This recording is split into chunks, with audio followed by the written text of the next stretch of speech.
Je disais que c'est mon fils Fanfan, il est candidat à l'élection présidentielle de la communauté congolaise de Charlotte et des environs. Et il est là en pleine campagne.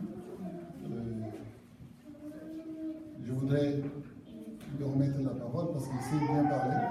Il parle bien, il raisonne bien. Et je voudrais qu'il vous parle personnellement en quelques mots. Merci, pasteur. Je vous remercie, peuple de Dieu. Shalom. Shalom. C'est vraiment un privilège pour moi d'être reçu par ces grands hommes de Dieu. Je commencerai par me présenter. Je m'appelle Fanfan Kalonji, candidat à la présidence de la communauté congolaise de Charlotte et ses environs. Quand j'ai pris cette décision de me présenter comme candidat à la présidence, il m'a été pointé cet homme de Dieu. Il m'a dit, vous voulez devenir président et vous deviez voir cet homme de Dieu, pasteur Olenga. Et ce n'est pas une personne ou deux, et c'est plusieurs personnes.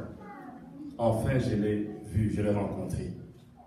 Mais la petite rencontre que j'ai eue avec le pasteur m'a beaucoup édifié. Et pasteur, je vous remercie devant l'Assemblée. Et peuple de Dieu, je suis là comme candidat à la présidence de la communauté congolaise. C'est une communauté que nous avons servi pendant longtemps en tant que membres. Et maintenant est arrivé le moment où nous sommes dit, compte tenu de l'alternance, on s'est dit voilà, c'est le moment de nous présenter aussi comme candidat pour essayer d'élever cette communauté. Et c'est de là qu'est parti notre slogan, l'assurance d'une continuité positive. Nous avons choisi l'assurance d'une continuité positive parce que nous sommes dit, d'une part, c'était pour rendre hommage à tous ceux qui ont pu faire quelque chose pour cette communauté. Parce qu'on entend dire que cette communauté est née il y a de cela 15 ans. En 2017, cette année, c'est peut-être la 7e année. Et nous sommes là aujourd'hui. Et c'est en souvenir de ceux-là qui ont pu placer la première pierre pour cette communauté. Entre autres, nous avons pensé à l'ancien président Charlie, le président Blator Manseka, le président Bertrand Mangongo, le président Alain Guissou et actuellement le président Dr Christian Gomera. Et lors des 4 dernières années, nous avons constaté qu'il y a eu vraiment engouement au niveau de la communauté congolaise. Ceux qui ne s'étaient pas vraiment manifestés se sont manifestés massivement parce que ce monsieur a apporté une vision tout à fait rénovée.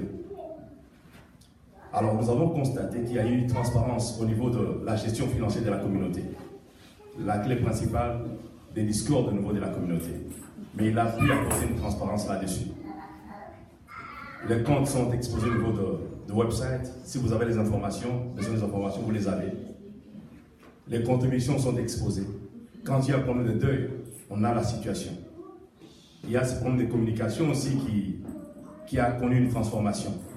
Nous avons les médias, nous avons le website de la communauté, nous avons le Facebook, nous avons le système text message.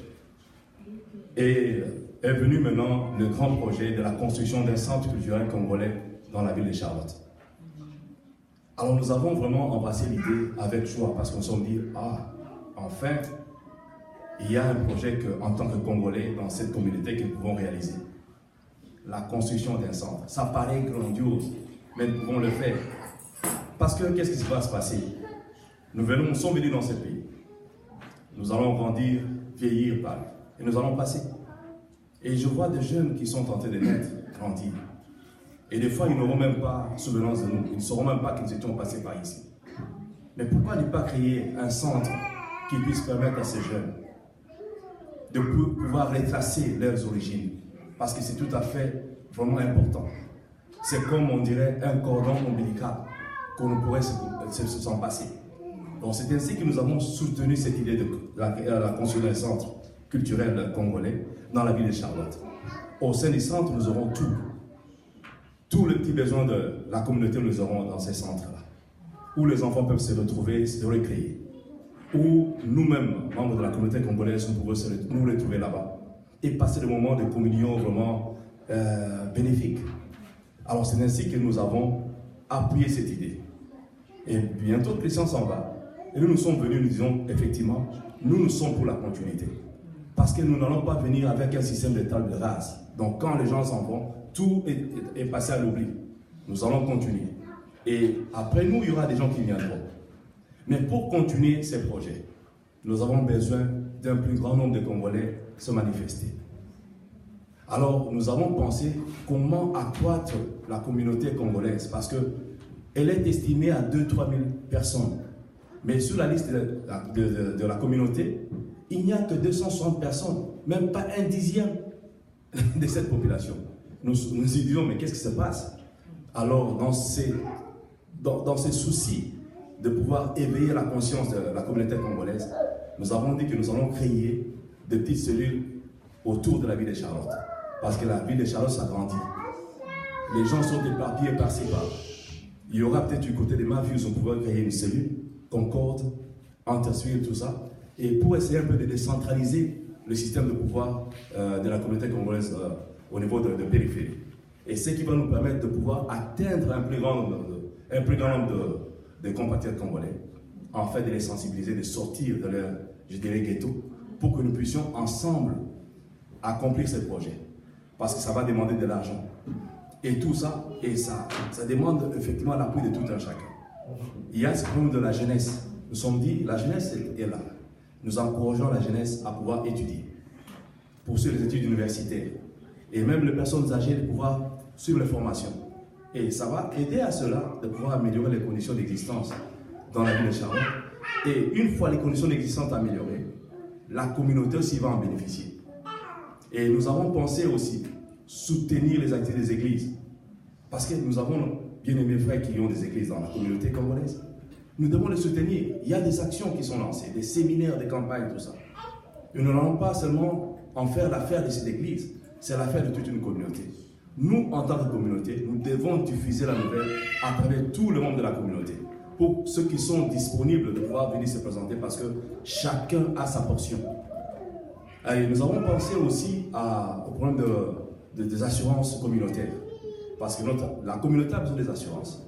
Parce que nous connaissons les cas de décès où nous devons faire circuler des listes par-ci par-là pour récolter l'argent. Mais avec les assurances, ça peut nous faciliter les choses.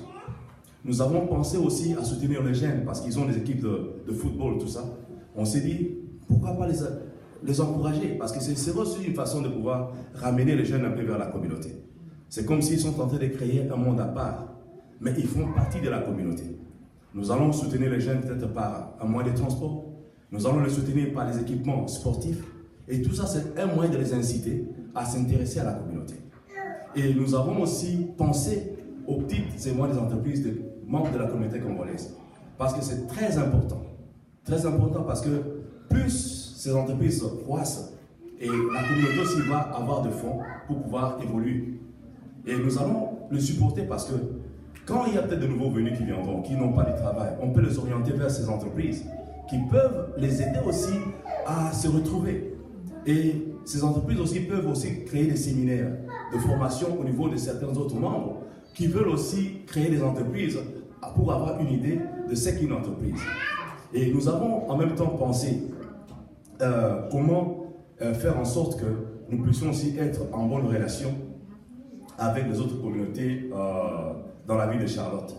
Les communautés africaines, il y a les communautés congolaises aux États-Unis d'Amérique, en créant des séminaires, des colloques, au sein desquels nous pouvons discuter des problèmes qui sévissent dans les différentes communautés dans la ville de Charlotte, tout comme au pays. Et tout ça, ce sont des préoccupations que nous avons pour notre communauté congolaise. Mais bien aimés frères et sœurs, moi je comprends que seul le président, je ne peux rien faire. J'ai besoin de votre appui tel que vous êtes là.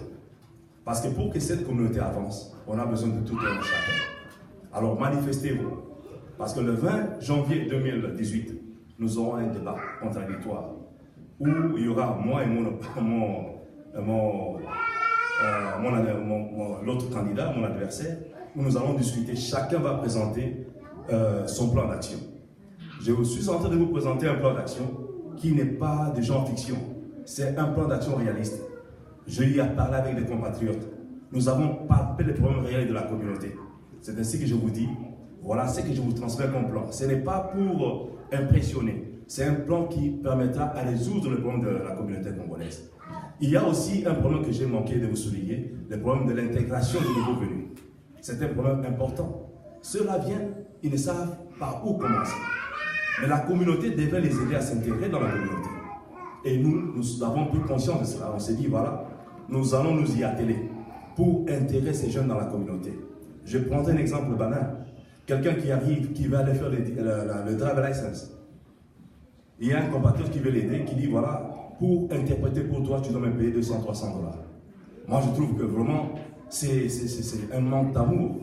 Nous, en tant que communauté, nous devons être là pour aider ces gens-là, gratuitement, aller le faire.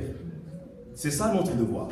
Alors, je me dis en tant que président, ce sont là le point sur lequel je vais me focaliser. Parce que moi, je dirais, c'est comme nous sommes là. Chacun a un don. Vous n'attendez pas pour exercer ce don, devenir pasteur pour le faire. Il y a eu certains qui ont exercé des fonctions dans la communauté. On leur a donné une portion de responsabilité.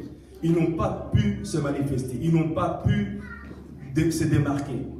Mais comment on arrivait à leur donner une grande position pour le faire? Au moment où vous n'avez pas pu faire la petite chose qu'on vous a demandé. Mais nous avons montré notre capacité dans les petites choses qu'on nous a demandé. C'est pour ça maintenant, nous pensons que nous sommes à mesure de conduire cette communauté, mais avec votre appui. Et je disais tantôt, le 20, on a un débat. Le 27, il y aura vote, élection présidentielle. Alors, pour participer aux élections, on a besoin de 60 $ de contribution de chacun. C'est lui qui sait qu'il est en retard de paiement et qu'il a moins de 60 $ dans son compte de contribution mensuelle au niveau de la communauté. Il doit ajuster à 60 $.